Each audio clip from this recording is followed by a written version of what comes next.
Verdes Anos, de Carlos Paredes, é a escolha musical de Catarina Martins, 39 anos, atriz e encenadora, deputada e uma das coordenadoras do Bloco de Esquerda. Muito bom dia, muito obrigada por ter vindo. Porquê esta escolha? Eu julgo que a escolha dos Verdes Anos de Carlos Paredes é uma que pode ser feita por muita gente e não precisa de ser muito justificada. Mas há um motivo de intervenção política muito recente que me fez escolher os Verdes Anos, a canção dos Verdes Anos.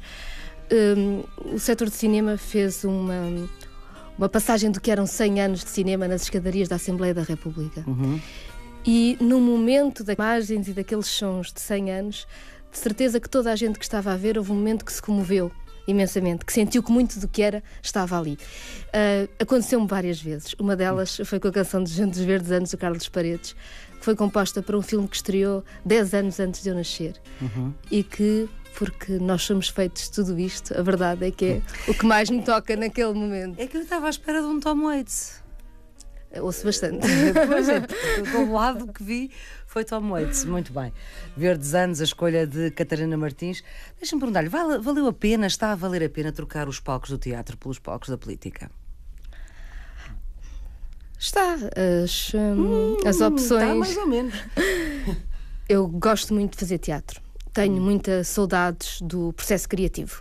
E há algo de extraordinário. Era atriz e encenadora. Sim, há algo de extraordinário no processo de debate das ideias e depois de haver um momento em que estreia e que está ali, com todos os seus defeitos, com todas as suas virtudes, com o que foi possível fazer ou não fazer. E esse momento é um momento extraordinário que na política não existe. Está sempre tudo por fazer. Estamos sempre a fazer tudo. E isso é difícil, é duro. A Catarina nunca teve militância política, vem de uma família de esquerda, do Porto, apesar de ter passado a sua parte da infância em São Tomé e Cabo Verde? Sim, os meus pais foram como cooperantes. Depois eu fiz a primeira classe em São Tomé, fiz a segunda e a terceira em Cabo Verde, em ilhas diferentes. E a quarta no Porto? A quarta fiz em Aveiro. Eu vivi em vários sítios. As primeiras lutas foram contra a PGA, a Prova Global de Acesso, era a ministra Manuela Ferreira Leite, não é? As primeiras lutas quando se meteu em atividade e depois... cívica, digamos assim, e política, obviamente. Sim, e depois quando fui para Coimbra, foi uma altura muito forte de contestação às propinas. E sim, tive bastante atividade nessa altura. Eu não acho que a atividade política seja a atividade partidária. A atividade política é muito mais vasta. Isso também cívica. E eu sempre a tive de formas diferentes. E alguma diferentes. vez passou pela cabeça ser líder de um partido? Não. Não julgo que... Não sei se essas coisas passam na cabeça de alguém. Eu acho que passam. Bem, eventualmente. E como já entrevistei muitos líderes que acho perfeitamente que tinham essa determinação. E há outros que não têm, por isso é que eu lhes estou a perguntar. Não, nunca tive essa determinação. É diferente ter a determinação de ocupar determinados cargos ou determinadas responsabilidades ou ter determinação na ação política. São coisas diferentes. Deixa-me perguntar, Catarina, só aceitou esta tarefa, digamos assim, este trabalho, este compromisso, por ser a meias com João Semedo? Não aceitaria uma solução de coordenação sozinha, não. Fui defensora de que era melhor uma solução de coordenação conjunta e só nesse modelo é que estava disponível. Imaginemos que no futuro, depois de haver umas eleições, o Bloco de Esquerda é o partido mais votado. Quem é que é Primeiro-Ministro? Não sei. Ia chamar Louçã? Não, eu julgo que nós podemos fazer sempre cenários. Agora, a atividade política constrói-se a cada momento. E no momento em que se constroem-se também convergências para a ação, para criar maiorias sociais. À medida que esta construção é feita, surgem também os protagonistas. Cuidado que eu posso vir a ser Primeira-Ministra de Portugal. Nunca se lhe colocou essa questão. Com a possibilidade do seu partido ganhar as eleições, nunca se sabe. Não é provável, mas... A determinação para se ocuparem os cargos que a cada momento a nossa responsabilidade e a nossa convicção nos dizem que devemos ocupar é diferente de uma planificação aritmética de cargos a ocupar. Uma coisa não tem nada a ver com a outra. Eu estou empenhada em que haja uma possibilidade de construir alternativa à esquerda, que haja convergência à esquerda, que haja um governo de esquerda. No processo de o construir, naturalmente, surgirão também os seus protagonistas, porque é assim que as coisas são para serem consistência política. Mas, em princípio, a Catarina não se punha no primeiro se isto acontecesse? Não, o quê? Vamos ter eleições amanhã, o Bloco de Esquerda vai ganhar com a maioria absoluta? Há cenários que não são... Vai ganhar com a maioria relativa também, podia ser. Bom, é na construção da política que se constroem também os protagonistas e as opções que são feitas.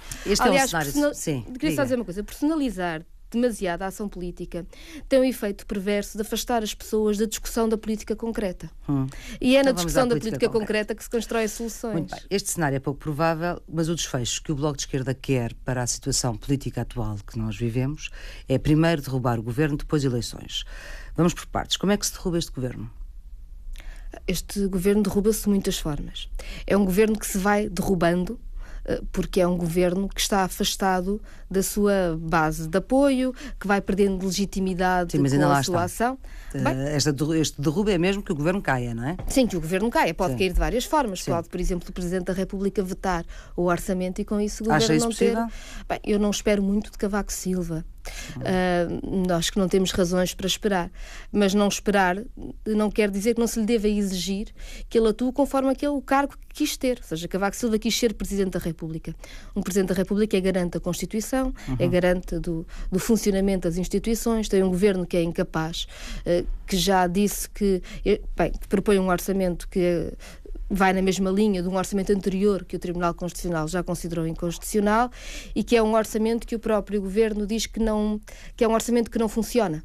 Porque o Governo diz que este orçamento não vai resultar e daqui a 2 meses vamos estar a cortar 4 mil milhões no Estado Social. Portanto, é um Governo que não tem qualquer capacidade para exercer as suas funções. Mas como é que cai?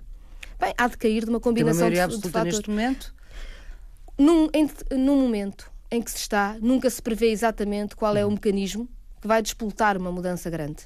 Acha que pode ser por erosão da coligação? Mas pode ser por erosão da coligação, pode ser por o Presidente da República decidir ser Presidente da República, pode ser também tanto o Presidente da República decidir atuar como tal, como a erosão da coligação e como outros fatores vão depender sempre daquilo que é a mobilização das mais diversas formas contra o que é a atuação do Governo. Este orçamento, mais tarde ou mais cedo, digamos assim, vai parar ao Tribunal Constitucional de uma maneira ou de outra, quer mande o Presidente, quer não mande, através dos deputados, e o Bloco de Esquerda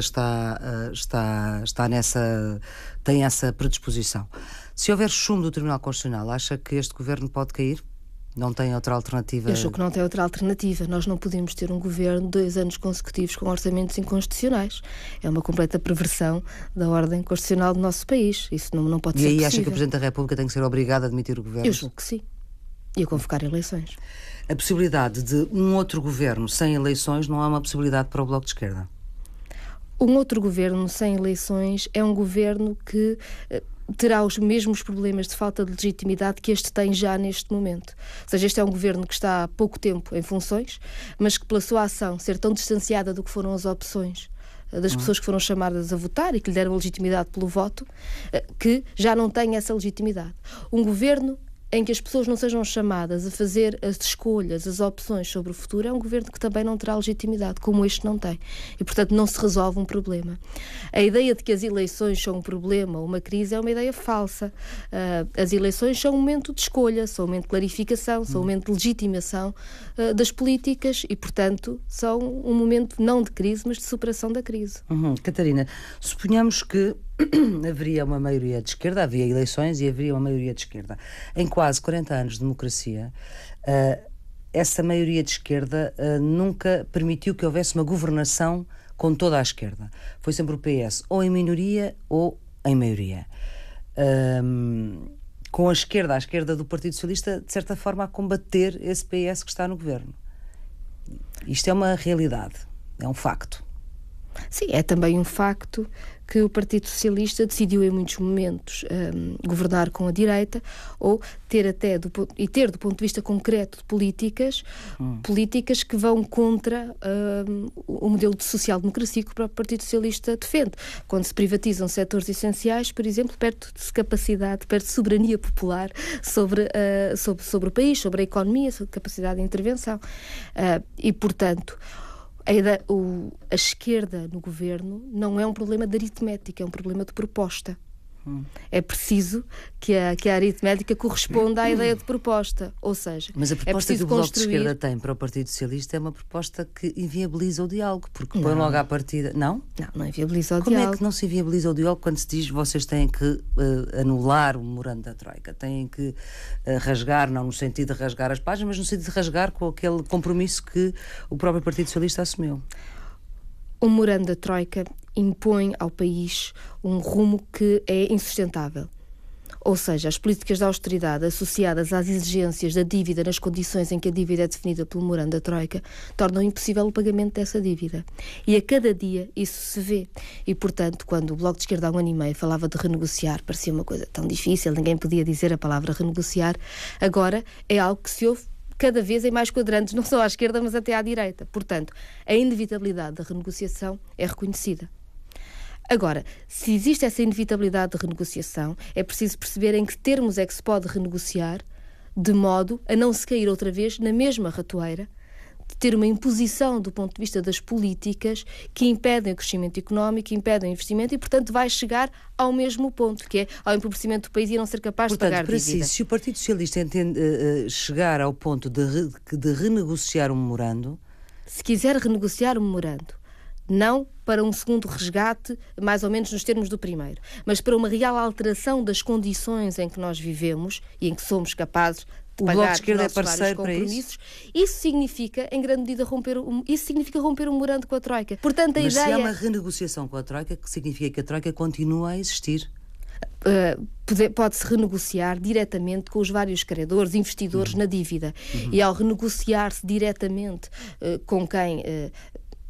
Há investidores de tipo muito diferente. Um pequeno forrador não é um problema para o nosso país. É um problema, os investidores, os especuladores é que são um problema. Mas bem, renegociar com os credores, digamos assim, de uma forma Sim, mas geral. Os credores estão reunidos, digamos assim, na Troika.